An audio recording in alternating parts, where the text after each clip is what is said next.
Assalamualaikum warahmatullahi wabarakatuh. Selamat malam semua. Salam sejahtera buat kita semua. Kenalkan, kami dari kelompok 7 akan menyampaikan PKM riset penelitian kami yang berjudul Pengaruh Media Sosial TikTok Terhadap Prestasi Belajar Peserta Didik SMK Manggalatama Binangun, Kabupaten Cilacap. Kelompok kami yang beranggotakan saya, Sutri Aniro, dan rekan saya, Suryan Rotin Sulu, Nur Fitrianingsih, Bani Siregar, dan Sartika Rengganis. Sebelum pada materi riset penelitian kami akan menayangkan sedikit tentang penggunaan aplikasi TikTok di SMK Manggalatama Binangun pada kalangan remaja.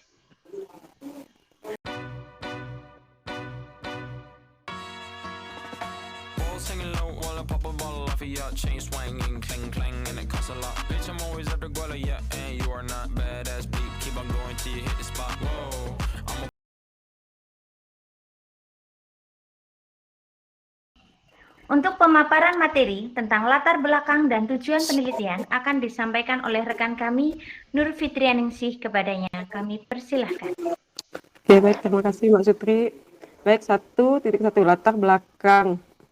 Pesatnya perkembangan di media sosial kini dikarenakan semua orang pasti bisa memiliki media sendiri.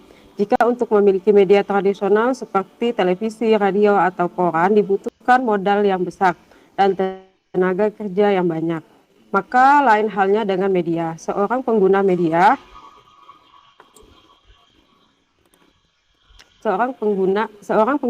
sosial bisa mengakseskan penggunaan media sosial dengan jaringan internet, bahkan yang diakses lambat sekalipun, tanpa biaya besar, tanpa alat mahal, dan dilakukan sendiri tanpa karyawan. Penggunaan media sosial dengan bebas bisa mengedit, menambahkan, memodifikasi baik tulisan, gambar, video, grafis, dan berbagai model konten lainnya. Banyak kalangan kemudian menggunakan sebagai media pembelajaran modern. Pada era digital saat ini, media pembelajaran memang tidak lagi hanya bertumpu pada buku, tapi meluas lewat media sosial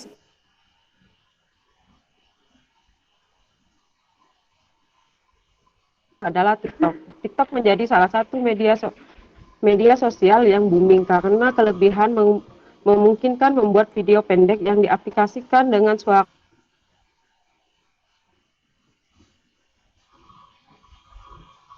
yang membuat pengguna tak bosan beraktivitas di media sosial.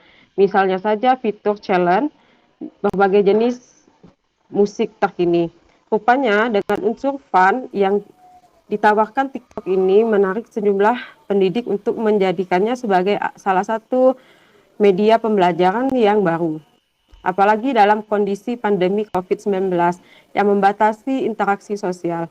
TikTok dapat memberikan pesan yang hendak disampaikan terasa lebih menyenangkan dan menyegarkan dibandingkan menggunakan media pembelajaran konvensional.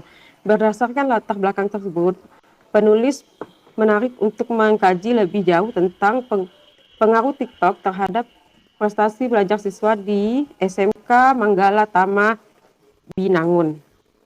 Tujuan penelitian di sini ada 3. Yang pertama, untuk mengetahui bagaimana pengaruh positif dan negatif TikTok dalam prestasi belajar siswa di SMK Manggalatama Binangun.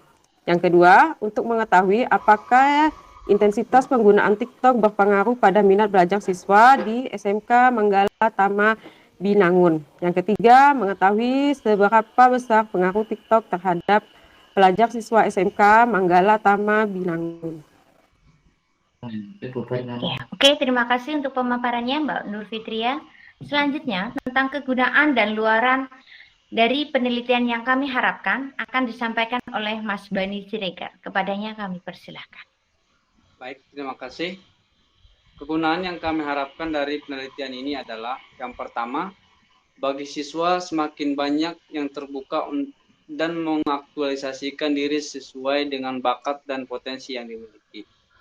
Yang kedua, bagi sekolah, penerapan terhadap pengembangan bakat dan potensi yang dimiliki siswa lebih diutamakan. Yang ketiga, bagi orang tua dan masyarakat, mengawasi penggunaan handphone dan media sosial TikTok anak dan mendukung anak mengembangkan bakat dan potensi yang dimiliki. Yang keempat, sebagai referensi untuk penelitian selanjutnya. Luaran yang kami harapkan dari penelitian ini adalah yang pertama, laporan kemajuan, yang kedua, laporan akhir, yang ketiga, publikasi artikel karya ilmiah tentang pengaruh TikTok terhadap prestasi belajar siswa yang dipublikasikan di jurnal terakreditasi bereputasi Dikti. 4. Media kampanye iAbility sebagai bentuk dukungan terhadap pengaruh apalakas TikTok terhadap prestasi belajar siswa dan memutus mata rantai stigma masyarakat tentang pengaruh negatif saja. Saya kembalikan ke moderator. Ya, oke. Terima kasih untuk pemaparannya tentang kegunaan dan luaran dari penelitian ini. Selanjutnya, tentang state of the art dan metode penelitian akan dijelaskan oleh rekan kami, Julian Rosetin Solu. Kepadanya kami persilahkan. Pada state of the art ini, penulis mengambil beberapa contoh yang ada sebelumnya sebagai pendahuluan atau sebagai contoh penelitian yang akan dilakukan. Contoh yang penulis ambil ialah dari beberapa jurnal yang mengenai pengaruh media sosial terhadap prestasi belajar siswa. Namun yang menjadi fokus penulis adalah terhadap penggunaan aplikasi TikTok. Berikut adalah beberapa penelitian terdahulu yang relevan dengan penelitian yang akan dilaksanakan. Pertama, penelitian dari Reni Verlita Sari tahun 2018 dengan judul Pengaruh Media Sosial TikTok Terhadap Perilaku Keagamaan Remaja. Hasil penelitian ini menunjukkan bahwa media sosial TikTok memberikan pengaruh kepada remaja Rohis di SMK Perintis 1 Bandar Lampung lewat penggunaan fitur-fitur yang disajikan. Sehingga dengan adanya media sosial TikTok, remaja Rohis dapat terpengaruh dalam perilaku sehari-hari yang mencerminkan nilai-nilai keislaman melalui memanfaatkan fitur hashtag yang dapat memotivasi untuk melaksanakan seperti beribadah. Yang kedua, penelitian dari Wisnu Nugroho Aji tahun 2018. Aplikasi TikTok sebagai media pembelajaran bahasa dan sastra Indonesia. Hasil penelitian ini menunjukkan bahwa aplikasi TikTok bersama dengan penggunaan metode dan teknik yang tepat dapat dimanfaatkan sebagai media pembelajaran yang interaktif untuk bahasa dan sastra Indonesia. Ismaini Wijiani tahun 2017 dengan judul Hubungan Motivasi Belajar dengan Prestasi Belajar Siswa Kelas 5 SD Negeri 1 Waringin Sari Barat Kabupaten Pringsewu. Hasil penelitian ini menunjukkan bahwa terdapat hubungan yang positif antara motivasi belajar dengan prestasi belajar yang memiliki koefisiensi korelasi sebesar 0,469. Yang keempat, penelitian dari Bagus Priyabodo tahun 2018 dengan judul Pengaruh TikTok Terhadap Kreativitas Remaja Surabaya. Hasil penelitian ini menunjukkan bahwa aplikasi TikTok memiliki pengaruh sebesar 41,6% terhadap tingkat kreativitas remaja Surabaya. Untuk tempat dan waktu penelitian, kami memilih penelitian ini dilaksanakan di SMK Tama Binangun, Kabupaten Cilacap, Jawa Tengah. Waktu penelitian akan dilaksanakan selama 4 bulan. Untuk metode penelitian, kami mengambil metode penelitian kuantitatif dengan metode komparatif, di mana membandingkan siswa yang telah menggunakan media sosial TikTok dan yang belum menggunakan media sosial TikTok untuk mengetahui bagaimana peran media sosial TikTok dalam memberikan kebutuhan kepuasan dalam mengaktualisasi diri untuk meningkatkan prestasi belajar di sekolah. Dengan perbandingan tersebut, peneliti dapat mengetahui bagaimana perbandingan antara siswa yang sudah aktif di media sosial TikTok dengan yang tidak. Apakah ada perbandingan yang signifikan atau sebaliknya? Untuk subjek penelitiannya, kami mengambil teknik pengambilan sampel dengan cara sampel kelompok atau cluster sampling. Pada penelitian ini, peneliti mengambil dua kelas, yaitu sampel kelas 10 dan 11, dengan membagikan klaster berdasarkan siswa yang telah memiliki akun media sosial dan yang tidak. Kemudian bagaimana siswa yang telah memiliki akun media sosial TikTok memanfaatkan media sosial tersebut sebagai wadah dalam aktualisasi diri. Sehingga fokus penelitian ialah melihat bagaimana media sosial sebagai kebutuhan dalam mengaktualisasi diri untuk mengembangkan potensi yang dimiliki terhadap prestasi belajar siswa. Untuk teknik pengumpulan data, kami menggunakan kuesioner atau angket dengan memberikan seperangkat pertanyaan tertulis dengan bantuan guru sekolah tujuan mengenai masalah yang berkaitan dengan penelitian. Cara lain mendapatkan hasil yang maksimal yaitu peneliti bertanya langsung menggunakan bahasa isyarat.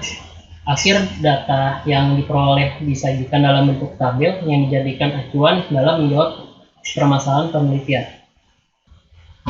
Untuk teknik analisa data, kami menggunakan regresi linear. Teknik tersebut merupakan metode statistik yang berfungsi untuk menguji sejauh mana hubungan sebab akibat antara variabel faktor penyebab X terhadap variabel akibatnya, yaitu Y.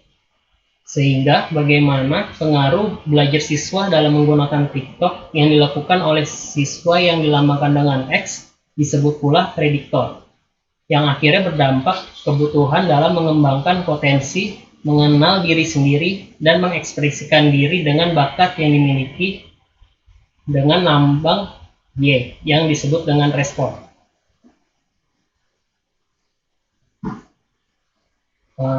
Sekian dari saya. Ya, oke, terima kasih kepada Mas Julian. Selanjutnya untuk pemaparan rencana biaya anggaran kegiatan dan kegiatan yang akan dilakukan disampaikan oleh rekan kami Sartika Rengganis. Kepadanya kami persilahkan. Baiklah, saya akan memaparkan sedikit tentang rencana biaya kegiatan. Yang pertama yaitu peralatan penunjang buku literatur sejumlah harga Rp720.000.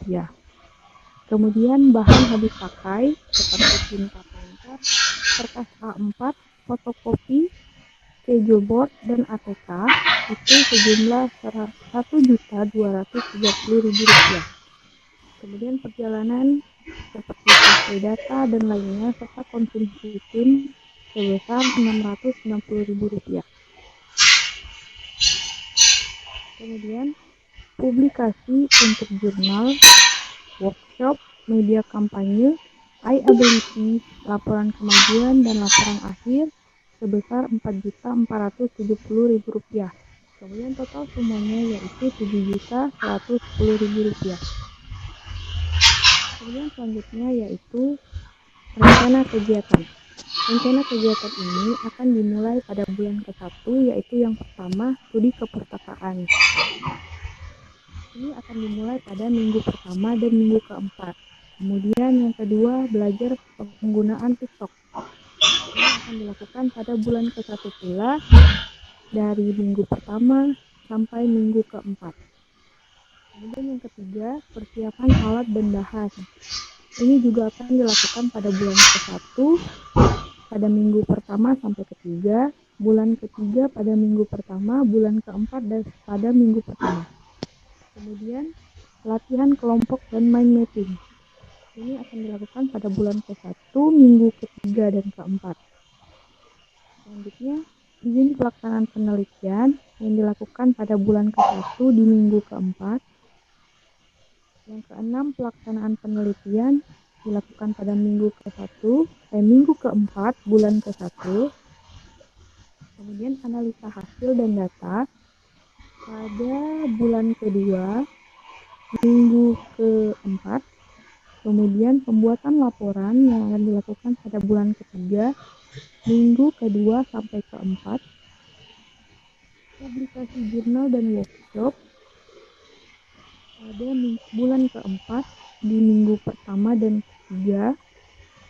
Kemudian yang terakhir yaitu kampanye iAbility pada bulan kedua minggu 3 dan 4, bulan ketiga pada minggu kedua sampai keempat, dan bulan keempat pada minggu pertama sampai minggu keempat. Demikian pemaparan yang dapat saya presentasikan. Saya kembalikan kepada moderator. Ya, oke, terima kasih kepada Mbak Sartika Rengganis. Ya, demikian pemaparan tentang penelitian yang kami lakukan. Sebelum presentasi ini kami tutup, kami akan menampilkan cuplikan penggunaan aplikasi TikTok pada siswa SMK Manggalatama Pinang.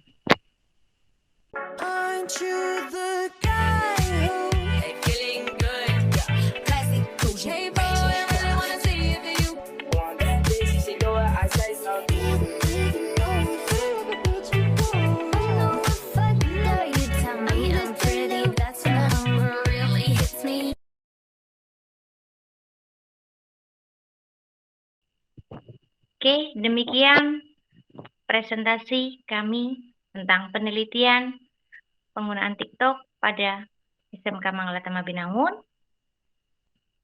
Terima kasih atas perhatiannya. Mohon maaf apabila ada tutur kata yang kurang berkenan dan kesalahan pada kepenulisan. Kami semua mengucapkan terima kasih. Wassalamualaikum warahmatullahi wabarakatuh.